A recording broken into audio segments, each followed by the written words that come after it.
शारदीय नवरात्रातील अतिशय महत्त्वाचा दिवस।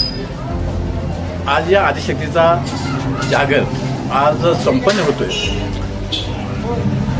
ही आदिशक्ती म्हणजे साऱ्या विश्वाला सृजन करणारे, जन्माला घालणारे, त्यांना खाऊ घालणारे, काय या विश्वाचं पोट भरणारे ही आदिशक्ती म्हणजे भूमातेचं प्रतीक आहे। आणि आपण दररोजच्या जीवनामध्ये जी धान्य वापरतो ती 18 प्रकारची धान्य सुद्धा याच आईने निर्माण केली आहे। ती एवढ्यासाठी की या ठिकाणी जी प्राणीमात्र आहे त्यांचं पोषण व्हावं, त्यांचं पालन व्हावं, यासाठी या 18 प्रकारचं धान्य आईने निर्माण केलं। आणि तेच 18 प्रकारचं धान्य आज आपण या नवरात्रामध्ये घटाच्या जवळ घटामध्ये आपण ते 18 प्रकारचे धान्य वापरतो आणि येणारा जो त्याचे जे कोंब आहे त्या आईला आपण त्याचं प्रतीक म्हणून अर्पण करत असतो।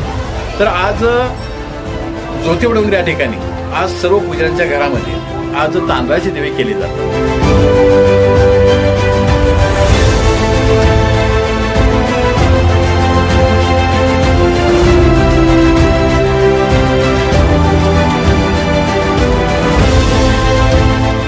केदारनाथांची दक्षिण मोहीम पार पडल्यानंतर या सर्व देवता, शक्ती देवता, त्याच्यामध्ये महालक्ष्मी, त्रैमल्ली, त्याचबरोबर कात्यायनी, या सर्व देवता एकत्र आल्या आणि त्यांनी या दख्खनच्या राजाला, या देवाच्या देवाला तांदळाचे दिवे करून त्या तांदळा दिव्याने त्यांना ओवाळलं। एवढंच नाही तर या त्यांच्या केदारनाथांच्या बरोबरच ज्या ज्या वीराने या दक्षिण मोहिमेमध्ये पराक्रम गाजवला, आपली जबाबदारी व्यवस्थित पार पाडली, अशा भैरवीरांना सुद्धा या तांदळा देवाने ओवाळलेलं आहे।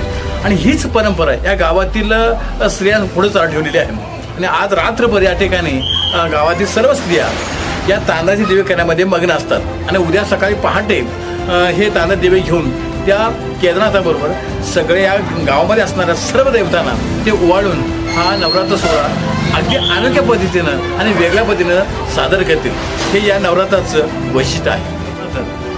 तांदूळाच्या दिव्याने देवाला ओवाळण्याचा जो अतिशय महत्त्वपूर्ण कार्यक्रम आहे, वैशिष्ट्यपूर्ण कार्यक्रम आहे, जो कुठेही पार पडत नाही तो या ठिकाणी पार पडतोय। तर आपणही या अशा अनोख्या कार्यक्रमाचं, या सोहळ्याचं आपण साक्षीदार होऊया।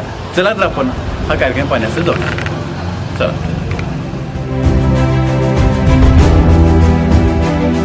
नवरात्रातील तांदूळाचे दिवे, हे तांदूळ दिवे करणं मोठं कौशल्याचं काम आहे आणि यामध्ये अनुभव अतिशय महत्त्वाचा असतो। आज आपण या ठिकाणी बघतोय की तांदूळ दिवे करण्यासाठी या ठिकाणी आहे आणि करणाऱ्या ज्या आजी आपल्याला दिसतात काय त्यांचा अनुभव या ठिकाणी काम येणार आहे। आणि हे अतिशय कौशल्य काम असल्यामुळं हे तांदूळ दिवे करणारे साधारणपणे सगळ्याच घरामध्ये तांदूळ दिवे करणाऱ्या त्या सर्वजण वयोवृद्ध अशा बायका असतात, ते असतात त्यांच्याकडे। हे तांदूळ दिवे करण्याची जी पद्धत आहे ही खूप मोठी प्रोसिजर आहे आणि नवरात्रीत 5व्या माळेपासूनच हे तांदूळाचे दिवे करण्याचा तयारी करावी लागते।